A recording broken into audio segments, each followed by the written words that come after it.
Hello and welcome back to the channel, or welcome if you're new here. Today I'm going to talk about something that I see a lot of my beginner students struggle with, and that's just to get a good sound out of the violin. So I'm going to discuss 3 topics that will help you improve your tone no matter what level you're playing at. Those 3 topics are going over your basics, looking at straight bows, and talking about the Goldilocks Rule. All of those 3 topics are going to have some subheadings, so if you want to follow along, there will be a free PDF in the description. So topic number 1 is just your basics, making sure you have a good, comfortable, relaxed bow hold, making sure you have a good, comfortable, relaxed violin hold. If you're still struggling with those, I do have some other videos on those. I don't have time to go into detail on those today, so check out those other videos in the description. For now, let's move on. One of the things that we really want to make sure that we're doing when we play, and once we put the bow and the violin together, we don't bring the violin to the bow, we don't bring the violin up to the bow, we make sure we have good violin posture, and then we put our bow on the string. See if you can also get in the habit of putting the bow on the string before you start playing and leaving the bow on the string if you don't need to lift it between notes. Next, you've probably noticed I have these funky little tapes on my bow. I give these to a lot of my beginners. Sometimes I'll just give them a center tape, and you'll see why in a few minutes, and sometimes I give them maybe about the middle third or middle half of the bow. This is because the frog and the tip are the hardest places in the bow to really control the bow and control the sound. So we're going to get you used to the basics in just a smaller part of the bow so that we don't have to worry about absolutely everything at the same time. Lastly, let's make sure that we're always keeping the bow on the right string and not touching multiple strings. This is something that people struggle with as well. The basics to keep in mind with that are that when we put the bow on the string, just place it silently on the string, don't move it back and forth yet. We're looking for a relaxed shoulder. We're looking for an elbow that is also relatively relaxed. It's not tucked into the side, and it's not up like this. Usually my elbow in the middle of the bow ends up just a little bit below the level of my wrist. Now when we want to move it to a different string, think leading from the forearm. So the elbow and the wrist, they're both going to move up. We can see that we've gotten to our next level now. You can watch the bow on the string. You can see when it's on the right string or not. So again, we're going from the E string. We have a relaxed, relatively low elbow, relaxed shoulder. We bring that up gently, the shoulder still stays relaxed. When we move to the D string, you might notice the shoulder has to engage just a little bit. We want to make sure that we're not shrugging it up to our ears. We want to move it up only enough that we're not artificially keeping it really low when we're moving the elbow up. And this is going to count as well when we go to the G string. Comes up, shoulder comes up to let the elbow come up that high, and then we are on the G string. A lot of students don't want to go that high for the G string. It feels really funny to have your arm that high up. And some teachers do teach keeping the elbow a little lower on the G string. I prefer to keep it a little higher. I find it helps with my tone. You can practice this really just with silent string crossings. So you're going to put the bow on the string, move it just by tipping it to the next string. You shouldn't hear anything from the strings. Move it to the next string and move it to the final string. And then go back. And while you're doing this, you can pay attention to how your shoulder feels, how your elbow feels, how your forearm feels. Moving on to topic number 2, straight bows. This can be a real game changer for some people. I had one student who was in his 60s. He'd been trying to self-teach violin for years. He came to me for a trial lesson. The next week he came back and said, "My wife says I have to keep taking lessons because I'm sounding better." The only thing we'd worked on was keeping the bow straight. Remember how I talked about that some students start with the tape in the middle of the bow? That's because when we're in the upper half of the bow versus the lower half of the bow, the arm has to do slightly different things to keep the bow straight. Let me demonstrate. So if we place the bow on the string in the middle of the bow, we'll notice that the elbow and the upper arm are, depending on your arms, almost a 90-degree angle. From there, what we're going to do is we're going to make sure that we don't use the upper arm. We don't want what's called a runner's arm, which looks like that, as if you're running, because what that does is it makes our bow go crooked. When the bow goes crooked, it doesn't grip the string properly, and we get that wispy kind of sound. That's why we want to make sure that the bow can engage the string. And in order to do that in the upper half, we don't want that runner's arm. What we do instead is think of the elbow as a door hinge, and the forearm is going to be the door that opens and closes. Or closes and opens, depending on your perspective. Regardless, think of it as a door hinge. This is also why you don't need to go all the way to the tip, especially if you have shorter arms, or some younger students struggle with this as well, that the bow is simply too long. And in order to get to the tip, they have to hyperextend the elbow, and then their shoulder comes up and starts doing funny things. So for now, your tip is just wherever you can comfortably extend your arm to. When we get to the lower half, things are a little bit different. In the lower half, we do have to engage that upper arm a little bit. It comes in to allow our hand to push the bow all the way to the frog. Now, what we want to be careful with here is that we don't keep the wrist locked. If we do that and we keep the wrist locked, then again, we're going to end up with a crooked bow. It's that runner's arm all over. So the wrist stays flexible, comes up a little above the forearm, almost as if you're going to try to touch your nose with your wrist. And that's going to help to keep your bow straight.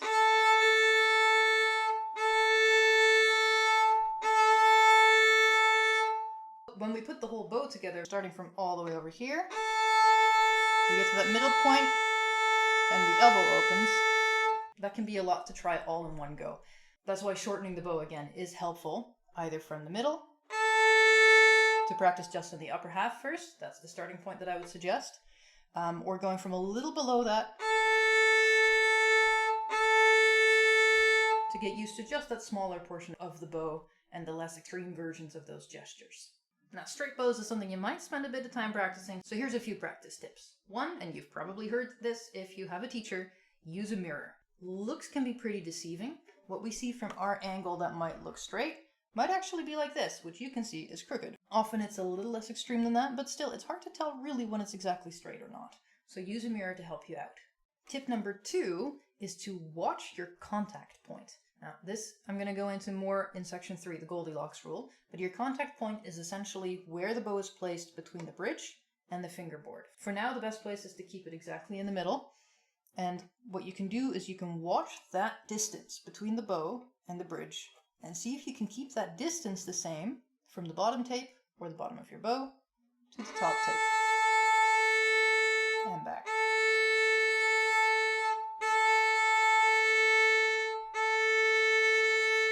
If your bow stays in the same contact point, it's likely to be staying pretty straight. The last thing you can try is to listen for a straight bow. This takes a little bit of a developed ear sometimes, but if you play with a crooked bow, you can hear that kind of a wispy sound. Try it on your own once. Try on purpose to do a really crooked bow. Listen for that whispery air sound. Of course, this is an extreme version. When we're going a little bit crooked, we're more likely to end up over here and get some crunches. Or end up here and get that kind of a harsh, almost screechy sound. Either of those sounds mean you've probably drifted away from the middle. You want to keep your bow in the middle and keep it going straight. One last exercise for straight bows is also going to be practicing your silent bow placements. What you're going to try is you're going to start at the frog or your bottom tape if you're using tapes. And you're going to make sure that your bow is straight. Then you're going to lift the bow, move it to the middle of the bow, put it down on the string, make sure it's straight. This is great to combine with that mirror practice. And again, lift the bow, move it to the tip, put it down, make sure it's straight. What you're paying attention while you're doing this is how your arm is moving, how your wrist is moving, how your elbow is opening and closing. So we do this a couple of times. Move it to the middle, move it to the frog. Again, notice that upper arm coming in. Move it to the middle, upper arm comes back. Move it to the tip, just the forearm opens, and back. Forearm closes, and the upper arm helps push it up. Once you've done this a few times, connect the dots. So go from the frog to the middle, and then from the middle to the tip, and back.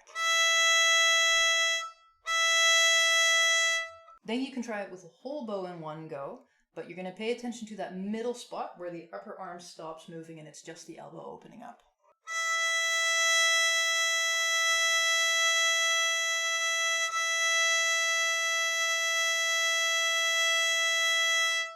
And now we get to our third and final section, the Goldilocks Rule.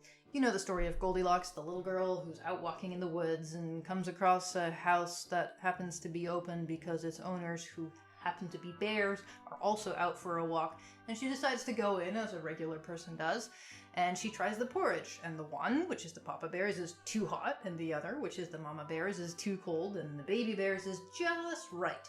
And then eventually she falls asleep, but she has to try all the beds first, because the one is too hard, that's the papa bear's, and the other is too soft, that's the mama bear's, and the third, which is the baby bear's, is just right. So we're going to be talking about the 3 variables of the bow, and in those 3 variables, while you're starting out, you're going to be looking for that sweet middle spot that's just right. The three variables are bow speed, contact point, which I talked about a little bit earlier, and weight, or pressure as some people like to think of it. So let's start with bow speed. If we go too fast, and this goes back to the bow being able to connect with the string and grip the string properly, if we go too fast, it doesn't have a chance to grip the string. If we go too slowly, the bow gets harder to control and we're actually likely to stop the vibration of the string. So we want a medium speed that's just right. If you're a very careful player who's scared of bad sounds but you don't seem to be able to get a good tone, often I find that these are the students that use too slow of a bow. Now the second variable, the contact point, I like to think about in terms of a 5-lane highway. So lane 1 is going to be right here next to the bridge. Lane 2 is going to be one bow's width over next to it. Lane 3 is going to be more or less right in the middle between the bridge and the fingerboard. Lane 4 is beside that. And lane 5 is right over the fingerboard. Now when we play, we want to see if we can stay right in lane 3. We want to find that middle spot. We don't want to, hit the sports car that's going a little faster in lane 4, and we don't want to hit the minivan that's going a little slower in lane 2. So we want to stay right in that middle spot, or lane 3, as all of my students can tell you. And thirdly, we get bow weight. Some people think of this as pressure. I prefer to think of it as weight, because when we think about pressure, we often end up using not great techniques, but that's a whole topic for another video. Essentially, weight is how much weight ends up getting transferred through your arm, through your hand, into the bow and into the string. If we use too much weight, we get that delightful sound. Try it on purpose. I know it's probably not your favorite, but that way you'll hear what it sounds like when you're using too much weight. If we're using too little weight, if we're almost lifting the bow off the string, we again get that really airy sound that we heard with our too fast bow because the bow isn't gripping the string properly. So we want to use the weight that is just right. This is going to be a little bit different on different strings. On the A string and E string, if you have a good relaxed bow hold that's not pressing the bow or lifting the bow, then you should just be able to put the bow on the string, let it sit on the string with its own weight, and just bring it back and forth. And that should be plenty. Same thing with the E string. When we get to the D string, depending on your instrument, you might need just a little bit of weight. If you're on a viola, on the G string, you'll definitely need a little bit of weight here. And when we get to the G string, we'll also need just a little bit more weight. In brief, when I'm talking about weight, I'm talking about bringing the weight from your arm into the hand, and then that gets transferred through the index finger by leaning into the bow a little bit. But again, topic for another video. For now, just remember that we're not too heavy, not too light, but just right, and that's going to be a little bit different on the upper strings versus the lower strings. Alright, so there's your 3 topics to help you play with a better tone. This is not an exhaustive list. I've been focusing on a lot of the main things that I see coming from bow problems when people struggle with tone. 90% of the time, I find that the problem comes from one of these things. If you want to take a look at some of the others, I have a blog post that I'll link below so you can take a look at that. Again, you'll find a free PDF with a summary of this video below as well, but that's useful for reference only if you practice. The best way to get better at all of this stuff is just to spend the time practicing. What I suggest when you're practicing open strings is take your time, do it slowly, break it down to basics. So do it with open strings, do it with a very slow scale if you really want to, and then try it with songs that you find easy if you've been playing for a while. If you haven't, probably nothing feels easy, so stick with the open strings. Happy practicing, and I'll see you in the next one.